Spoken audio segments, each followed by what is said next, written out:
تو حدیث قدسی وہ ہوتی ہے جس کو نبی صلی اللہ علیہ وسلم اپنے رب سے روایت کرتے ہیں. نبی صلی اللہ علیہ وسلم اس کو پہنچانے والے ہیں. بات اللہ سبحانہ تعالیٰ کی ہے لیکن پہنچا آپ رہے ہیں. ایسی حدیث جس کو اللہ سبحانہ تعالیٰ کی طرف منسوب کیا جائے اس کو حدیث قدسی کہتے ہیں. یاد رکھیے کہ یہ قرآن کا حصہ نہیں ہوتی. خواہ یہ اللہ تعالیٰ کا کلام ہے جو نبی صلی اللہ علیہ وسلم نے روایت کیا، لیکن یہ قرآن مجید کا حصہ نہیں، اس کو حدیث ہی کہا جاتا ہے. اس بارے میں اختلاف ہے کہ کیا یہ الفاظ بھی اللہ سبحانہ تعالیٰ کے ہیں یا صرف معنی ہے. تو اس میں دو طرح کے اوپینین پائے گئے ہیں. بعض کہتے ہیں کہ یہ الفاظ اللہ سبحانہ تعالیٰ ہی کے ہیں، اور بعض کہتے ہیں کہ یہ معنی کے ساتھ روایت کیا گیا ہے، یعنی ہو بہو الفاظ وہ نہیں ہیں، وہ بات آپ نے اپنے الفاظ میں، یعنی نبی صلی اللہ علیہ وسلم نے اپنے الفاظ میں روایت کی ہے. بات اللہ تعالیٰ کی ہے لیکن الفاظ کا انتخاب نبی صلی اللہ علیہ وسلم کا ہے.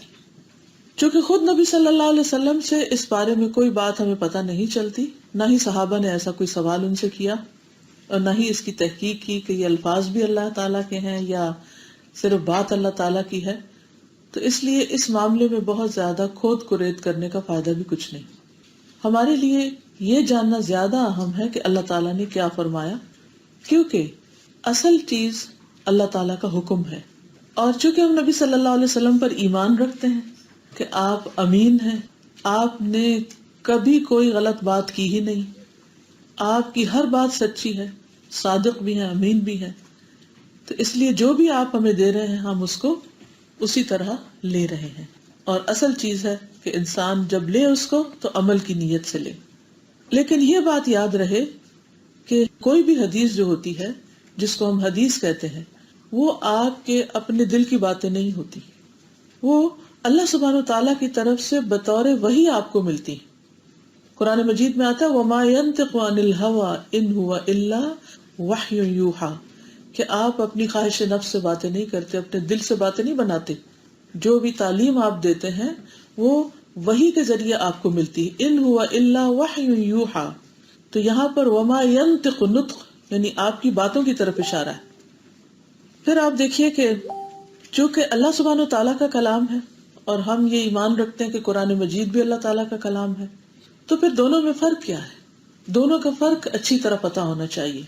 پہلا فرق یہ ہے کہ حدیث قدسی کی تلاوت کے ساتھ اللہ تعالیٰ کی عبادت نہیں کی جاتی. تلاوت ایک عبادت بھی ہے نا، تو کوئی یہ نہیں کہہ سکتا کہ اچھا آج میں سورۃ الفلق پڑھنے کی بجائے حدیث قدسی پڑھ لیتی ہوں، اس کی تلاوت کر لیتی ہوں تاکہ مجھے ہر حرف کے بدلے 10 نیکیاں مل جائیں. تو حدیث قدسی پڑھنے پر وہ اجر نہیں ملے گا جو سورۃ اخلاص کے پڑھنے پہ ملے گا. واضح؟ ٹھیک ہے. قرآن مجید کی تلاوت بغرض عبادت بھی کی جاتی ہے. حدیث کو اگرچہ قرات کے سٹائل میں پڑھا بھی جائے جیسے ہم سناتے ہیں اور یہ قاری غامدی کی آواز میں، تو انہوں نے ایک ریسیٹیشن کے انداز میں حدیثوں کو پڑھا ہے، تو سکھانے کی غرض سے، بات کو خوبصورت انداز میں پہنچانے کی غرض سے اس سٹائل میں پڑھنے میں حرج کوئی نہیں. لیکن یہ سوچ کے نہ سنا اور پڑھا جائے کہ اس طرح پڑھنے سے اتنا ثواب ملے گا جیسے قرآن پڑھنے سے ثواب ملتا ہے، یا یہ بھی قرآن کی تلاوت کی طرح تلاوت ہے. اس کو تلاوت نہیں کہا جائے گا، تلاوت قرآن ہی کی ہے. پھر یہ کہ قرآن مجید کے بارے میں اللہ سبحانہ تعالیٰ نے چیلنج کیا ہے کہ اگر کوئی یہ کہتا ہے کہ قرآن اللہ کی کتاب نہیں، اللہ کا کلام نہیں، تو اس جیسی کوئی ایک آیت بنا کے دکھائے. لیکن حدیث قدسی کے بارے میں ایسا کوئی چیلنج نہیں.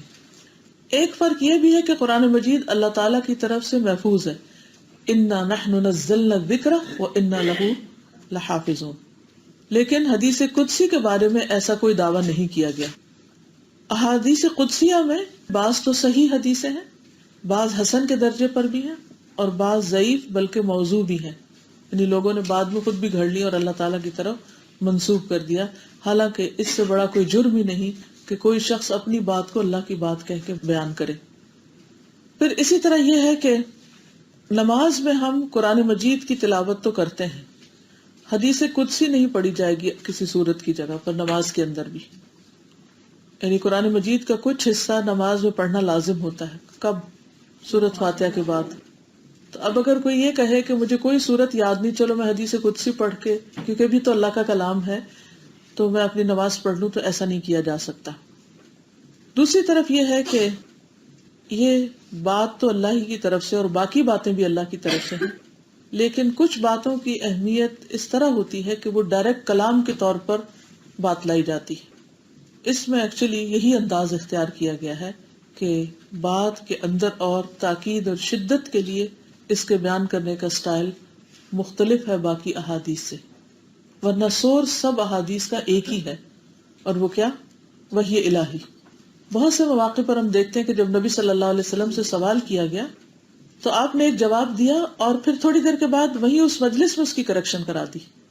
مثلاً ایک عورت آتی ہے اور وہ پوچھتی ہے یا رسول اللہ صلی اللہ علیہ وسلم کہ میرا ہسبینڈ مجھے مارتا ہے، کیا میں بھی اس کو مار سکتی ہوں؟ تو آپ نے فرمایا ہاں، عدل کا تقاضا یہی ہے. لیکن تھوڑی دیر کے بعد جبریل نے آ کر کہا کہ نہیں، عورت کو اجازت نہیں، عورت نہیں مار سکتی، تو آپ نے اس کو منع کر دیا. اس طرح کے بہت سے اور واقعات بھی ملتے ہیں. آپ نے ایک بات خود فرما دی، لیکن یعنی جو اجتہادی مسائل ہیں نبی صلی اللہ علیہ وسلم کے، تو ساتھ ہی اس کو درست کر دیا گیا کہ ایسا نہیں، ایسا کیا جائے گا. اور جہاں پر وہ بات اللہ سبحانہ و تعالیٰ کے حکم کے موافق تھی، اس بات کو ویسا ہی چھوڑ دیا گیا.